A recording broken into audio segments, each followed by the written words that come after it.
Thank you, and thanks for the opportunity to kind of make some comments and to restore the Bund to its rightful place in the Jewish radical tradition, which I think is crucial. And I think David's contribution on the actual history and development of the Bund is very, very important for us to make this history more widely known in the UK. But at the same time, I'm wary of saying that I, or Jewish Voice for Labour, continues the Bund's traditions, or that we are in any serious sense Bundist. I'll try to explain why by looking at two things in the brief 10 minutes I've got. First, the Bund's achievements have to be located and appreciated in the very specific historical context in which they occurred. It is dramatically different from the world we live in today, and I'll return to that. Secondly, is the rich tradition of Jewish radicalism, which has its own sources of inspiration and far, far broader than and often unconnected with the Bundist world and its traditions. This is not to devalue what the Bund did, but to say we have to look more broadly and in context. As David pointed out, of 11 million Jews worldwide, more than 5 million lived in the Russian Empire, highly concentrated by government policy in the Pale of Settlement and in the Congress Kingdom of Poland. They've been described by Alan Brossat and Sylvie Klingberg in their path-breaking book from the early 80s, Revolutionary Yiddishland.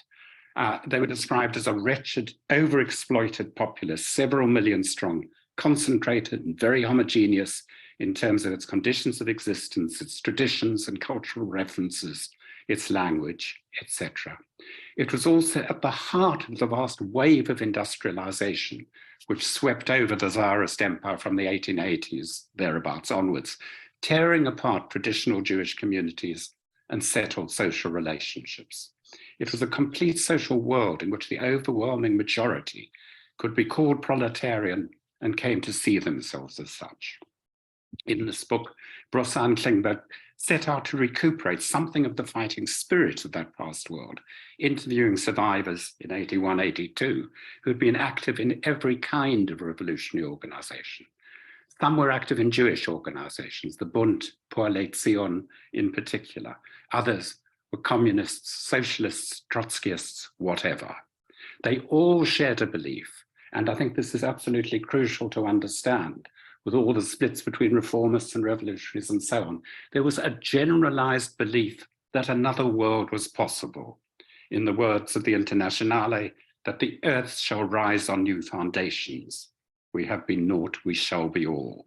They participated in every upheaval, from before the 1905 revolution in Russia to the battlefields of the Russian Civil War, and then later in the international brigades in Spain, in the Belgian, the French, the Yugoslav, and other resistance movements in the war.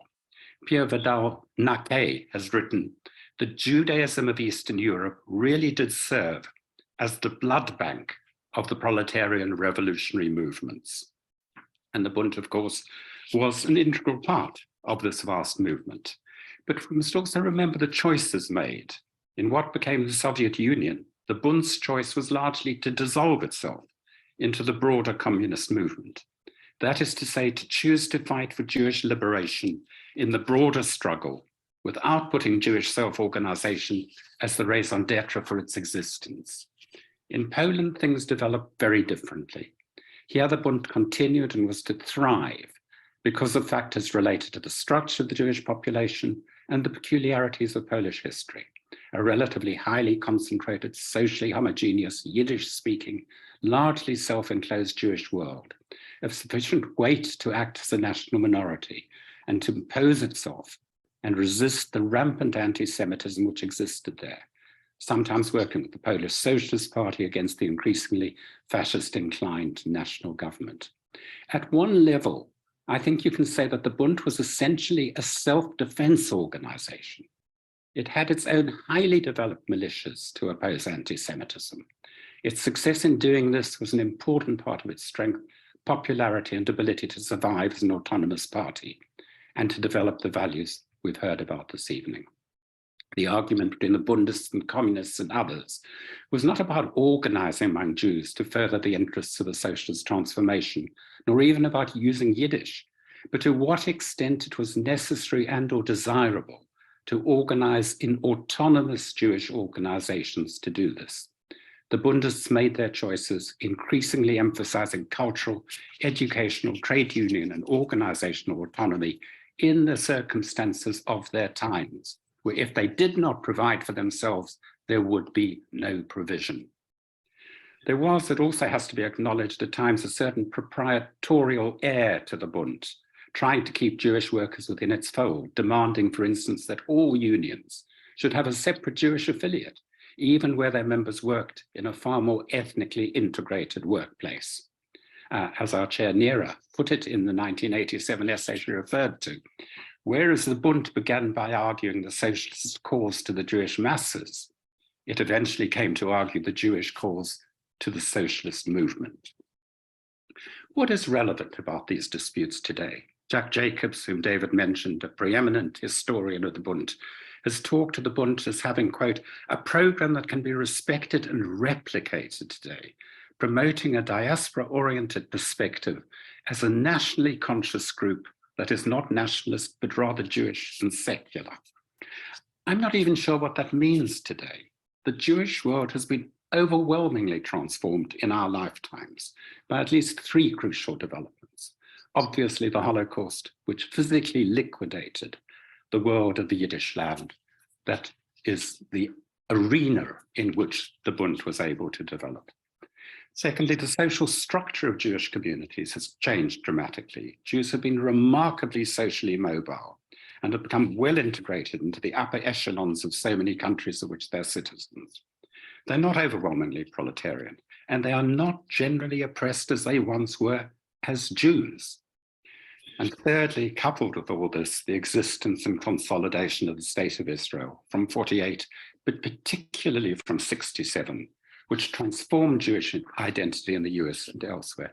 It was really only after 67 that support for Israel became a central part of American foreign policy, and support for Zionism became as American as apple pie.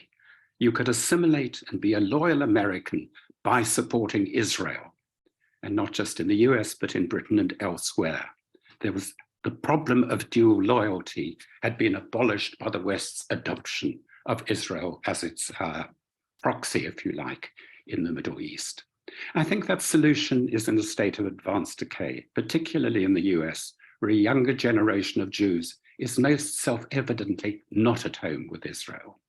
In a survey 2 years ago, some 38% of under 40s deemed Israel an apartheid state, creating a new crisis of Jewish identity, one we are living through at this very moment, and the search for new definitions in the face of the triumph of ethnic nationalism in Israel. Now, one of the things the Bund is famous for is its notion of Deutlichkeit, here-ness, here where we are, this is where we fight. And I just want to make a couple of remarks about it. The truth is, it wasn't just the Bund that focused on here-ness. In recent centuries, all diaspora groupings affected by modernity have always largely oriented on building their presence in collaboration with others where they are.